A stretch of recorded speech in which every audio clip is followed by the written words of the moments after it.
Dove sei? Batto, stai calmo, adesso arriviamo, Batto. È questo? No, questo è il velo da sposa di nonna Svetla. Stai buona. Batto, adesso ci siamo, è questo? Questo? No, questo è il cespodaglio di Kukesh. Batto, shh, calma. È questo? La macchinina di Batto. Oh, Batto, arriviamo, Ci siamo, Batto.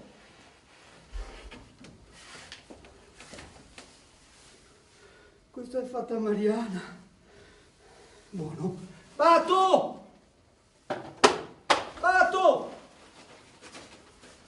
Oh, Batto, finalmente. Batto, di qualcosa? Ho visto i pesci grandi. Oh, e niente, tutto a posto. Su. Calmatevi, dovete dormire. Qual è l'effetto più grande che una paura provoca? È il sonno. Più grande la paura, più profondo è il sonno. E guai se così non fosse. Buonasera. Io sono Belina, la mamma di Batto e Lumi. Sono così felice che sono arrivati, che domani preparo il baklava. Modestamente sono la regina della pasta sfoglia. Belina, vieni a dormire! Oh, questo è Brega, mio marito. Non è più giovane, ma è ancora un bell'uomo, 2 baffi da castriota e una forza. Pensate, l'altro giorno in cantiere ha sollevato una betoniera piena in funzione e l'ha fatta girare sopra la sua testa. Belina, cosa vuoi che interessi alla gente? Vieni a dormire che è tardi. Lui va a letto presto perché si alza anche presto la mattina. Stanno costruendo un casone in centro, a Mestre. Sono arrivati a 8 piani, andranno a 9, a 10, a 11. Belina! Oh, scusate, ora devo proprio andare. Cosa vi pare? Sollevare una betoniera in funzione sopra la testa? Non è mica così semplice, sapete. Non è semplice, no? Vengo! Quel badile tiello in punta di manico, che così fai meno fatica. Sei un bravo ragazzo, Ginko, sì. Aggancia la carriola, io ai tuoi tempi ne facevo girare 3 di betoniere e carriole sempre piene. Cosa hai detto? Ho detto che sei un bravo ragazzo, Ginko. Senti, Ginko, ora togli il gancio, lascia la carriola e sali che mi servi qui in alto.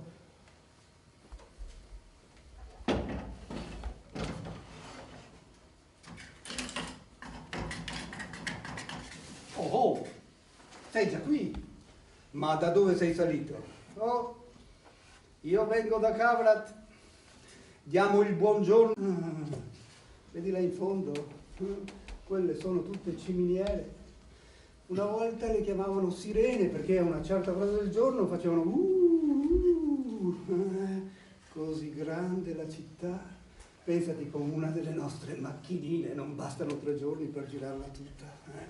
E mia sorella Ariona che è andata lì in fondo, vedi? Alle case viola, alla cipressina. E dico, ma perché sei andata ad abitare così lontano? Perché per venirti a trovare devo chiedere 2 giorni al cantiere. Boh.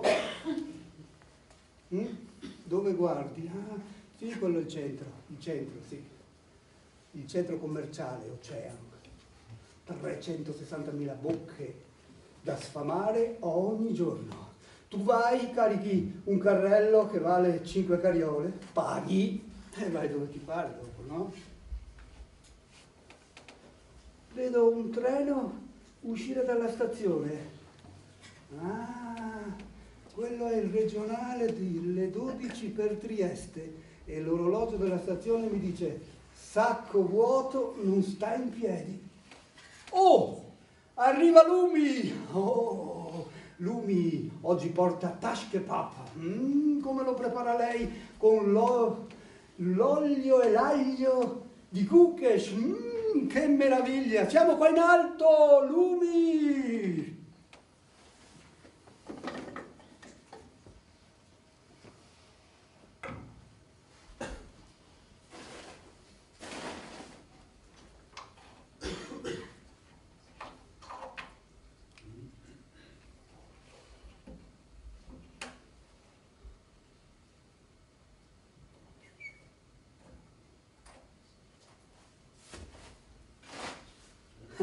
vorrei farvi notare lo sguardo di Ginko che vede Lumi per la prima volta e non riesce a toglierle gli occhi di dosso.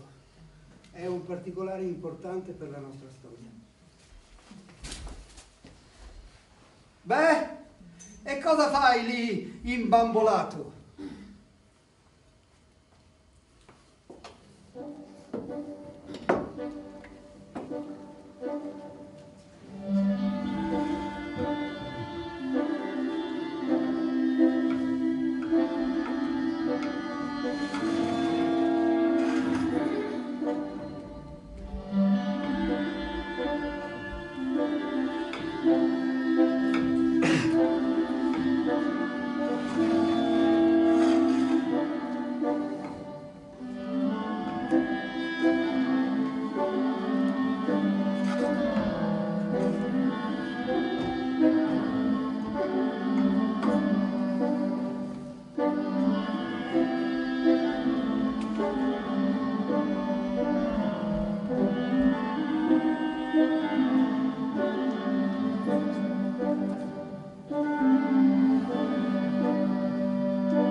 Ginko è arrivato da pochi mesi in Italia, non ha nessun permesso, vive dove capita, dorme dove capita e così Bregan ogni tanto lo aiuta portandolo a lavorare al cantiere. Ha anche promesso che parlerà col geometra Vianello per fargli avere il permesso. D'altra parte, se non ci si aiuta tra compaesani. E oggi, che è giorno di festa, Bregan ha invitato a casa sua Ginko. Ecco Ginko vestito a festa che va verso casa di Bregan.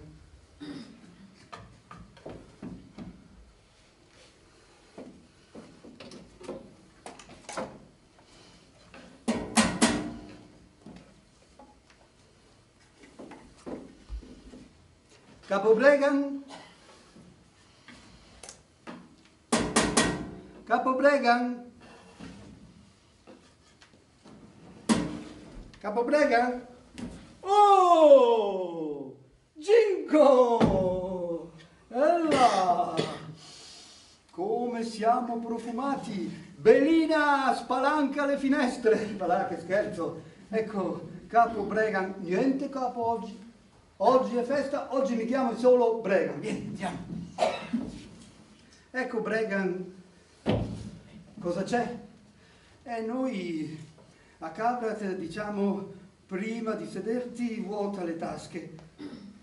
Non vorrei mica sparpagliarmi per terra banconote da 500 perché dopo Belina si confonde, le butta con la differenziata nella carta. No. Non banconote da 500 euro, ma carte di credito, vanno con la plastica.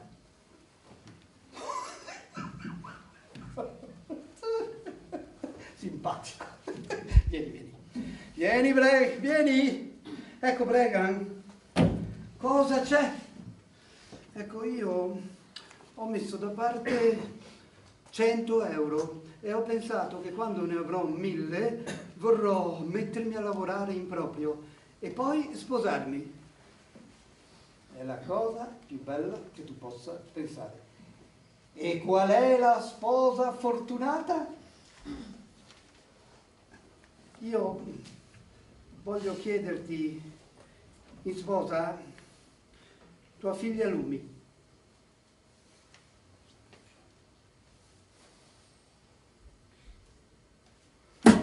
No! Ma guarda questo qua! trovarlo! Bellina, lui viene qua, viene a trovarmi e dice, vuole sposare mia figlia! Oh, come ti permetti? E tu là! Ma guardalo questo qua a casa mia!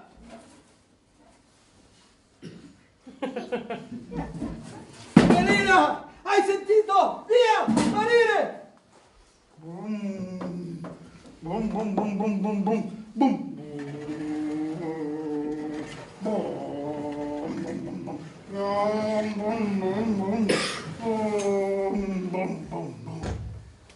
L'hai fatto arrabbiare per bene il mio babbo, eh? Io sono Batto, il fratello di Lumi. Oh, bella macchina. Ah, posso vedere? Un Aston Martin invisibile. Ah, quelle di James Bond. Non se le vedono in giro, eh? Bella macchina, però ciuccia troppo e ogni tanto si ingrippa. Lo so perché una volta ne avevo una anch'io. Senti, io lo so che sei tu che lasci le roselline bianche sul davanzale della camera di mia sorella. Sai lei cosa ne fa? Vuole farne una marmellata di petali di rose. Bum, bum, bum, bum, bum, bum, bum. Questa Aston Martin invisibile del cavolo che si ferma sempre. Problemi? Problemi seri? Io ho un amico che potrebbe risolverteli. Tu gli porti l'Aston Martin invisibile stasera, lui ci dà un'occhiata e domani torni in pista.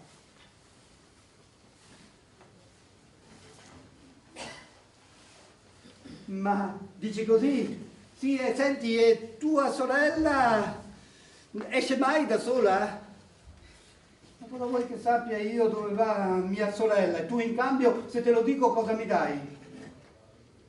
Ti dico, parlo con quel mio amico, no?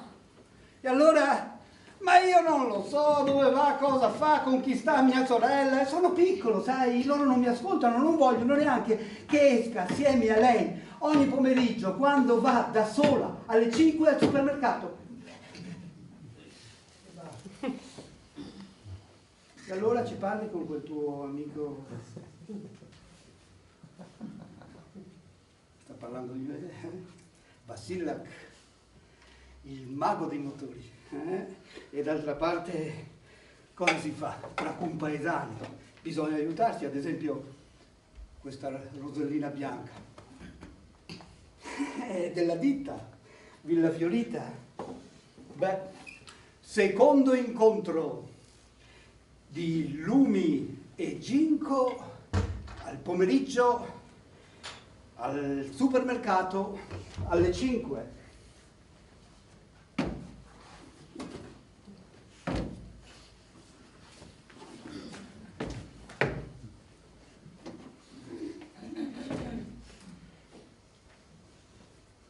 Uno, 2, 3, 4, 5. Apre la 5.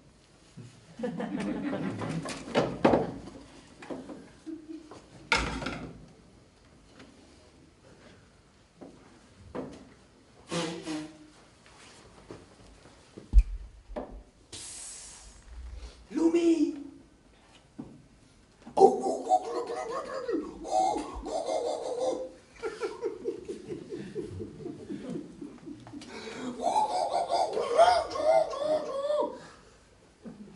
Sai che verso è questo?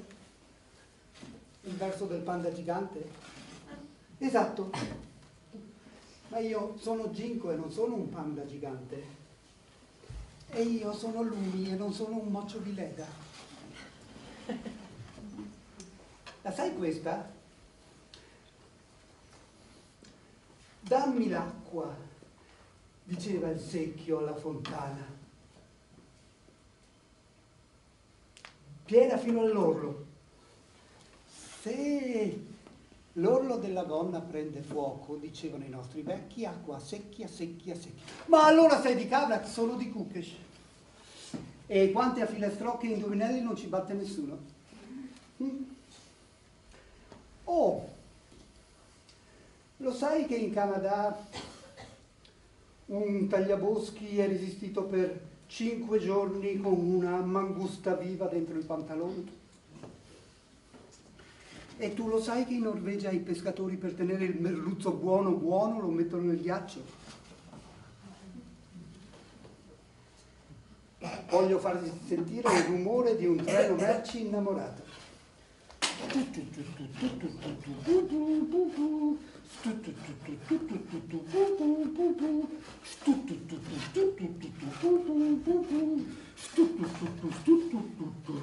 Ma insomma, cosa bisogna fare per farti ridere? Fai un altro tentativo?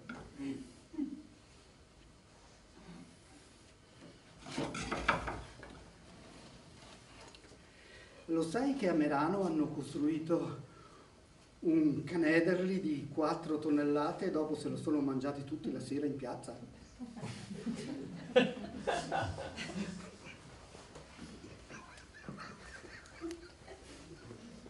Hai riso, capisco, hai riso. Bip. Bip. Bip. Bip. Bip. Bip. Bip. Lumi, ma cosa fai ancora qui? È arrivato il cugino Adamar, sì, ha parcheggiato una macchinona grandissima lì sotto, devi vederlo, E poi ci ha portato un regalo dal Canada, te lo faccio vedere subito, guarda qua. Cosa ti pare? È una bella città e tu andrai a vivere là, Guarda quanto alti sono questi grattacieli, 8, 9, 10, 11, 12, chissà quanti piani. Beh, senti Lumi, tu dovrai servire il tè di baklava con quel vassoio. Così cugino Adamar capirà che abbiamo gradito. Fatti bella, un sorriso, cos'è quella faccia? Dai, su, via, su, via.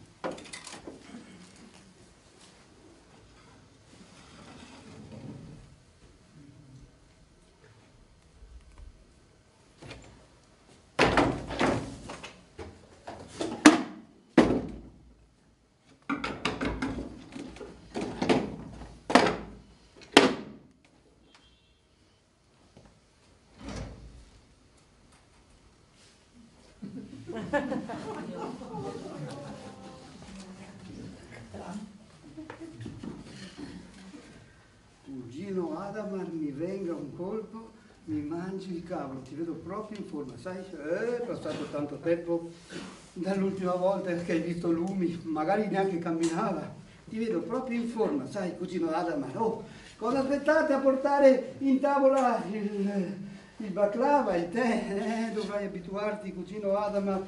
Bato, dove sei? Bato? Vieni, Bato. Oh, Bato, su. Va a salutare il cugino Adamar, non ti mangia mica, sai, su, vai. Il cugino Adamar, è tuo quel macchinone azzurro là sotto? Posso giocare sul sedile davanti? Ma vieni via, lascialo in pace, su, vai, ma tu non sai il viaggio che ha fatto, sarà stanco, guarda che il cugino Adamar a Toronto è un importante, sai, sì, e ha detto che ci porterà tutti lì, pagherà l'aereo, l'hotel, la permanenza, tutto quanto, sì, una grande famiglia, faremo una grande festa, su, ora, vai, cugino Adamar, mi mangi il cavolo, ti vedo davvero in forma.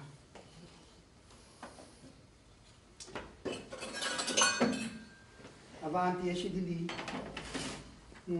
E non piangere. Su. Vieni fuori da lì.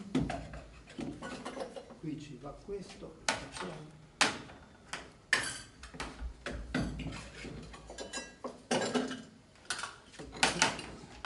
Esci, Lumi. Non voglio sposare quella montagna di lardo. Là, è solo un po' robusto, vuol dire che è in salute, no? Bato ha detto che ha il parrucchino. Ma cosa vuoi che sappia, Bato? E poi se anche fosse, su. Allora, tu preparati, tieni gli occhi sempre bassi, e devi servire il tè, 3 zollette di zucchero. E poi, come botta finale, il baklava. Vedrai che con quello lo conquistiamo. Su, dai, sbrigati. Oh, ma insomma, che aspettate? Stanno aspettando di là. Su, vai.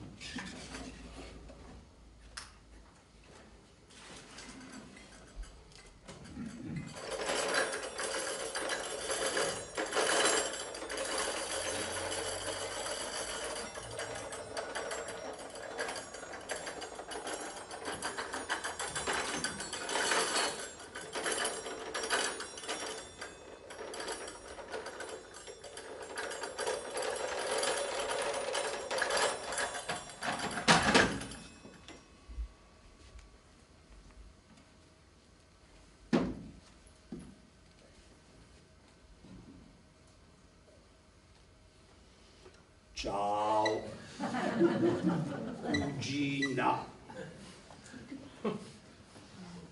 Si piacciono. Sono fatti l'uno per l'altra. E aspetta che serva il mio baklava. Mi ricordo di te. Eri piccola. Non sapevi neanche pronunciare la parola Toronto. Dicevi Toronto.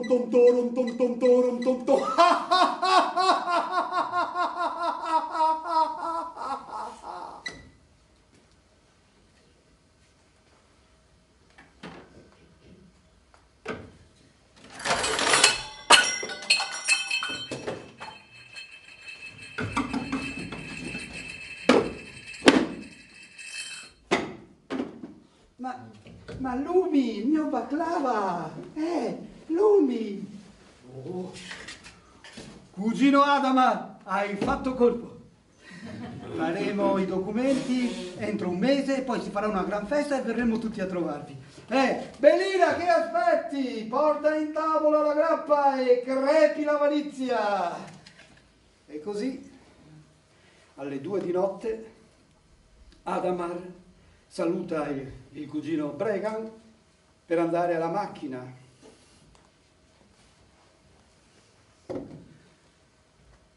E si accorgono che c'è uno striscio lungo la fiancata.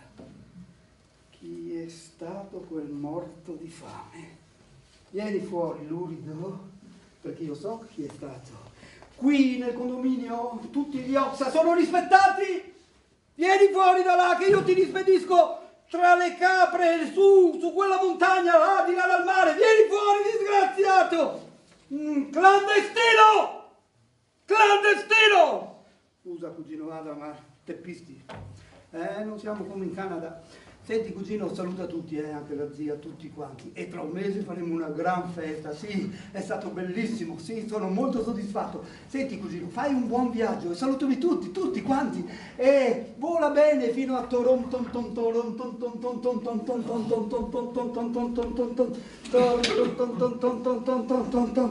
E tu, vieni fuori da lì. Cosa credi di combinare con quei gesti teatrali? So benissimo che ti sei incontrata con quel tipo lì al supermercato. Quel tipo si chiama Ginko e io lo amo. Ma come puoi dire di amarlo se è la prima volta che lo vedi? E allora, Adamar, quando l'avevo visto prima, ma tu non sai il viaggio che ha affrontato per venirti a trovare. Per me poteva restare dove voleva, al suo posto. Senti, Lumi, non mancare di rispetto a tuo padre, Senti, Lumi, non devi mancarmi di rispetto, va bene? Io voglio sposare solo Ginko. Lumi, adesso tu prepari tutte le tue cose e vai dalla zia Riona, lì ci rimani fino al giorno del matrimonio, d'accordo? Lumi, sono cose che vanno fatte così, papà e mamma si occupano del bene della loro figliola, è sempre stato così. Oppure vuoi che io possa sopportare un moscone che gira attorno a casa mia per portarmi via la cosa più bella che ho? La cosa più bella che ho! Non lo permetto! Io vi odio, Lumi! Ringrazio il cielo che c'è questa porta di mezzo. Adesso tu ti prepari e domani mattina sei spedita dalla zia Ariona alle case Viola alla Cipressina! Basta!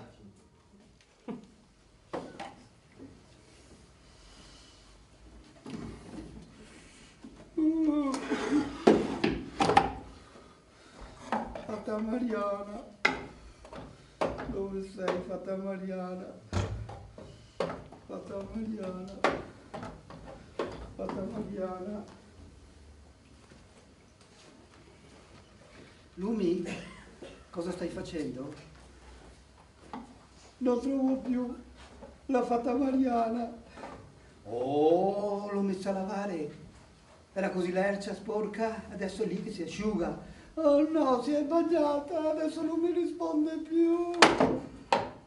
Senti, Lumi, hai già 16 anni. Basta con questa storia delle fate, di Fata Mariana. Adesso andrai dalla zia Ariona alle case Viola e in 15 giorni ti dimenticherai di quel vagabondo.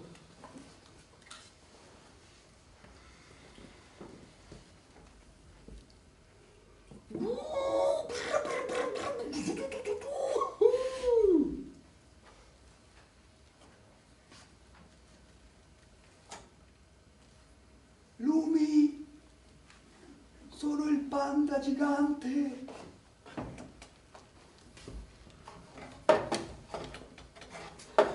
Vai via, che se resti qui mio padre ti ammazza.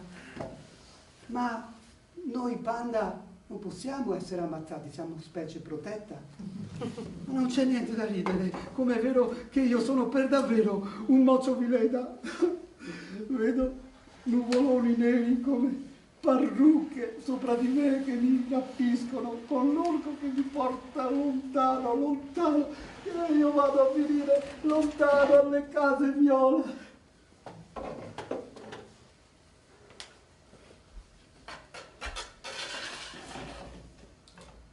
Lumi! Lumi, Lumillina! Lumi! E quella sera io ero sceso giù in garage a Villa Fiorita, avevo preso in prestito, senza che lo sapessero, la Jaguar, perché ero pronto per andare al chilometro della morte in via Poerio a giocarmela tutta sto giro. Avevo tutto, la macchina ce l'avevo, ecco, mi mancavano i 50 euro dell'iscrizione. Quando mi vedo arrivare da lontano il mio compaesano Gingo e mi fa: senti, devo correre assolutamente alle case Viola, devo avere una macchina per arrivare fino dalla mia Lumi. No, questa no, questa non è neanche mia. E lui mi fa: sì, ma io avrei messo da parte 100 euro. E gli dico: senti, tu mi dai 50 euro per l'iscrizione, io vinco 1000 euro, 200 a te e poi alla fine ti do la Jaguar, tu vai alle case Viola dove ti pare. Cosa dici? Affare fatto. E allora preparati che il gioco si fa duro. Ti insegno come si vincono 1000 euro in via Poerio, al chilometro della morte. Il segnale lo dà il semaforo che è vicino all'edicola. Si parte col verde, rosso, rosso, arancio, verde.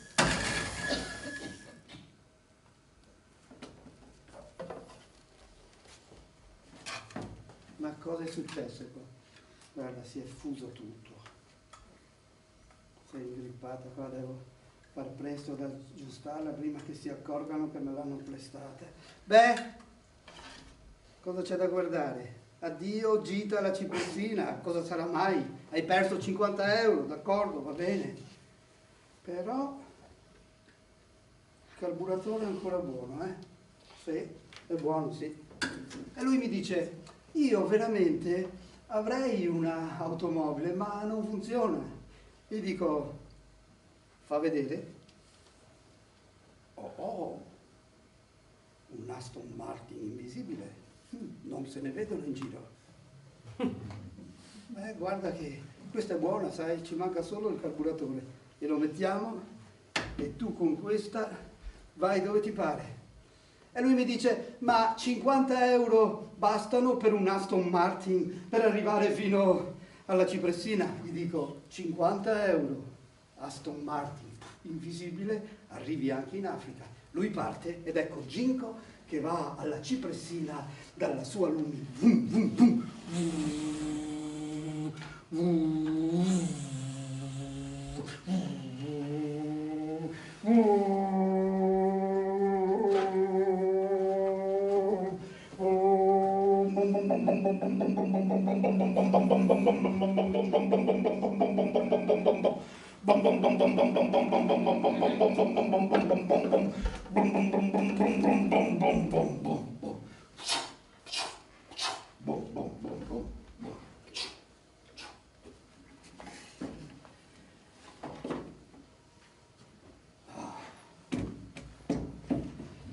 Buonasera, sono Dadu Lima, vengo dal Burkina Faso. Sono laureato in ingegneria meccanica e cercavo lavoro in Italia nel campo della progettazione. Nel frattempo ho trovato l'impiego al macello di Mestre. Buono se la vi! Oggi è il tuo giorno fortunato, anche il camion si rifiuta di portarti a destinazione. È uno Zenith di fabbricazione russa. Va a diesel e se il fumo esce da dietro non c'è problema.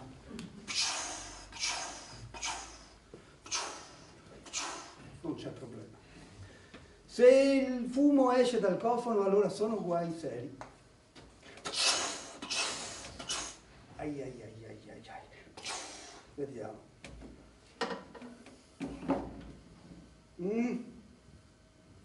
Carburatore. È il carburatore. È il carburatore.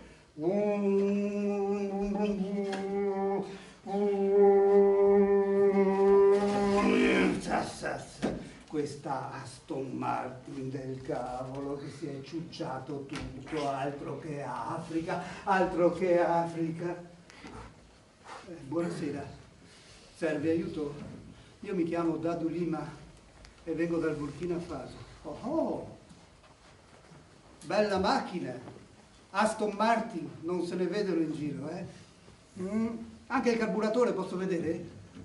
Ah, bel carburatore. Non è il suo originale, però è bello. Senti, ti propongo un affare, aspetta qui. Buono, bravi.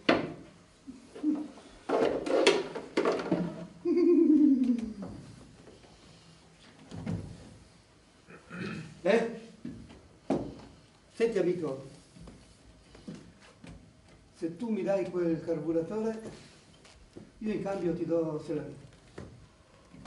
Cosa me ne faccio io di un cavallo? Oh, se la vi ha cavalcato nei più grandi ippodromi del mondo, ha dormito a Dubai nella hall dell'Hilton con lo sceicco, Già, e adesso ultima, tappa il macello di Mestre, se la vi. Senti, mi dai quello e io in cambio ti do lui. E facciamo così, se mi dai anche l'Aston Martin invisibile ti aggiungo un elefantino portachiavi. No. Carburatore puoi prenderlo. Bella idea, amico. Vedrai che se la vi ti porta dove vuoi. Tu gli sussurri all'orecchio e lui ti porta e lui non consuma benzina. Amico, grazie e addio. Era la prima volta che Ginko si trovava di fronte a un cavallo. Figurarsi se sapeva cavalcare. Ma l'amore fa miracoli. Ginko salta in sella a Selavi e sono subito alla cipressina, dove li aspetta Lumi. Lumi è pronta e salgono tutti e due su C'est la vie.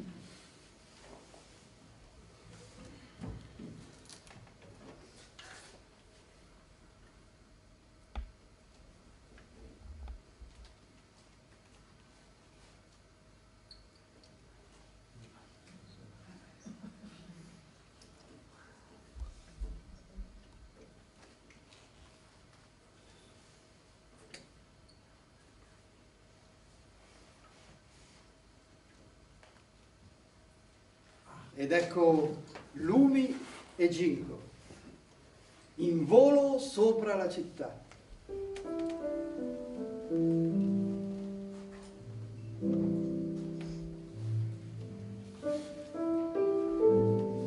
Volano sopra il bosco della Lissuola, sotto ogni carpine. C'è sepolto un cavaliere Unno. Nessuno ha il coraggio di scavare perché dicono che si svegliano i fantasmi dei guerrieri degli Unni. Portami sopra le ciminiere e se la vi spicca un volo e su sopra le sirene.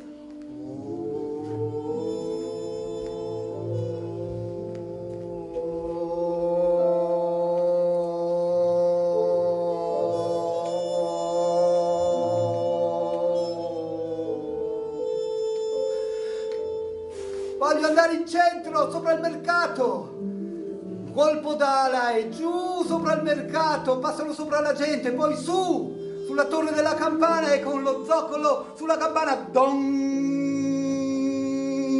E poi su in alto e la gente alza le teste e dice, ma vedi niente, nessuno vede niente, loro volano, volano, volano, volano, com'è bello, è bellissimo. Dove vanno? Non lo sanno, ma è così bello.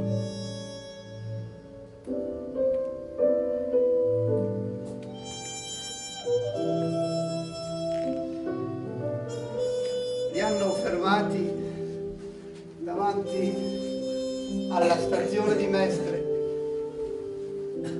Avevano in tasca 3 biglietti del regionale di mezzogiorno per Trieste. Lumi l'hanno portata dalla zia Ariona e Ginko in un CTP. E il cavallo se la vede.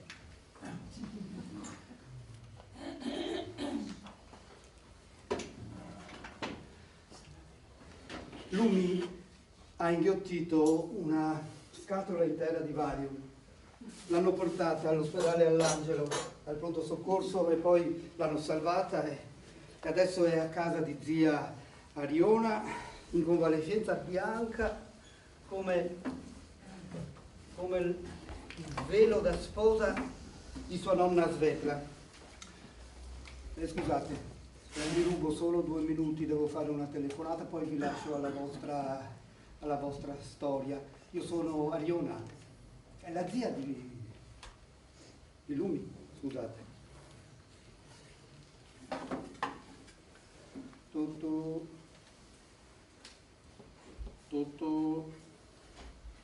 Casa Bregan. Senti Bregan, fratello, sai cosa sei? Un coglione, uno che non sa il fiore che ha coltivato nel suo seme, con il cuore duro come un sasso. E adesso tu vai da Adamar e gli dici di sparire per sempre. No, no, no, e poi no. E gli dici che è tanto buono e che è tanto caro e che sul suo parrucchino ci faccia crescere i gerani o ci coltivi le pecore, ma che Lumi non lo ama e quando non si ama crescono pietre e coltelli. Poi corri da Lumi, mettiti in ginocchio e portatela in casa, lei, Ginko e il figlio che verrà. Basta, metto giù. Ariona? Il figlio che verrà Hai detto il figlio che verrà? Ariona! Ha messo giù, ha messo giù. Con la storia di un piccolo Oxa in arrivo, Bregan ha messo con le spalle al muro. Lumi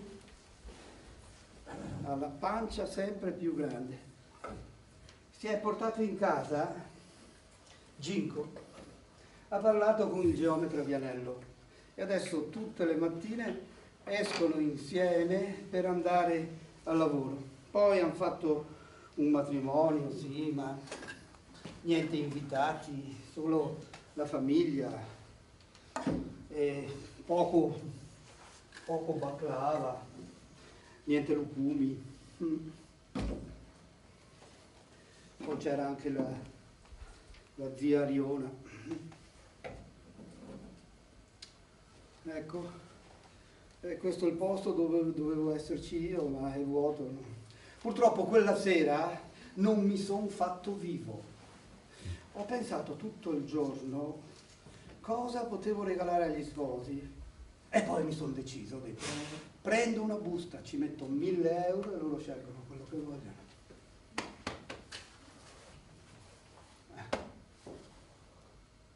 Avevo 50 euro. Vado a prendere il prestito giù al garage, la Mercedes, e corro al chilometro della morte in via Poelio. Sono pronto. Pago l'iscrizione, aspetto il rosso del semaforo vicino all'edicola. Rosso e poi sono pronto. E stai lontano, non hai visto una Rolls Royce, Mercedes, che ne so, eh? Giallo, verde, rosso, vai! Sono sempre più solo, gli altri sono lontanissimi, mi faccio largo, sono quasi al traguardo e poi un profumo di rose e un lago di luce. Ho vinto!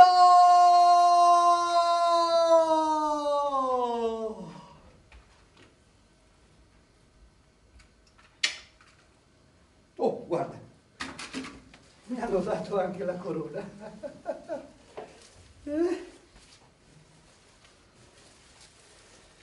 Però si sono dimenticati i 1.000 euro qua. E questo cos'è? No?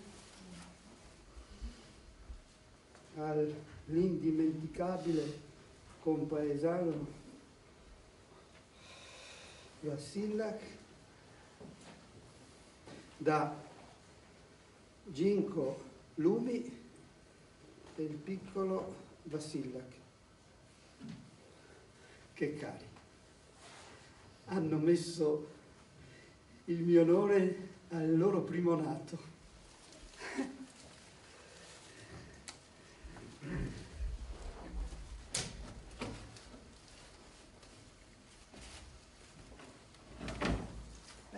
Questa è la fiaba che vi volevo raccontare. Purtroppo non ho potuto farla in prima persona perché da qui non posso muovermi.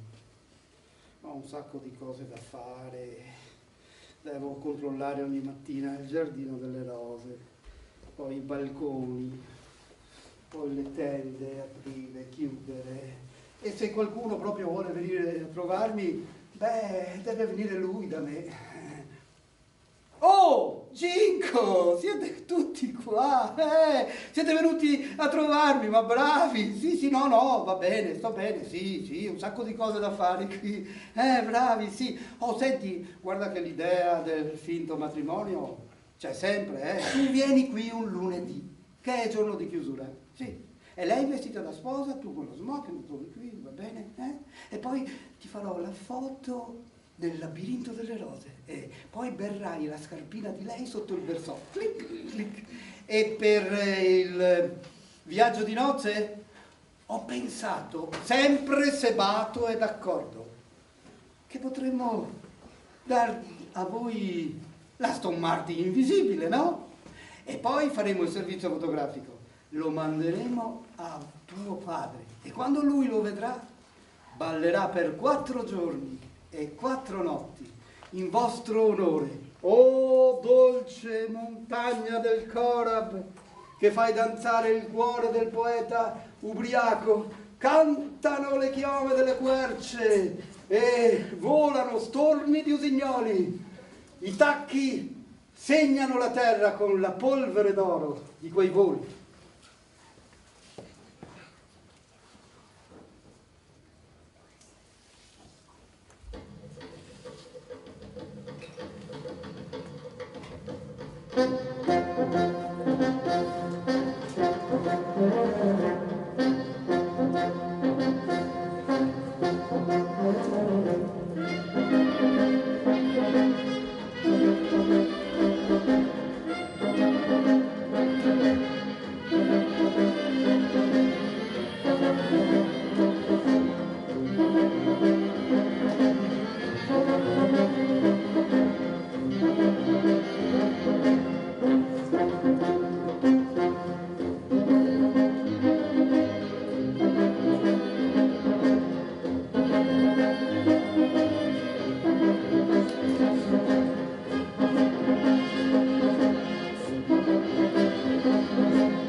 Spazio.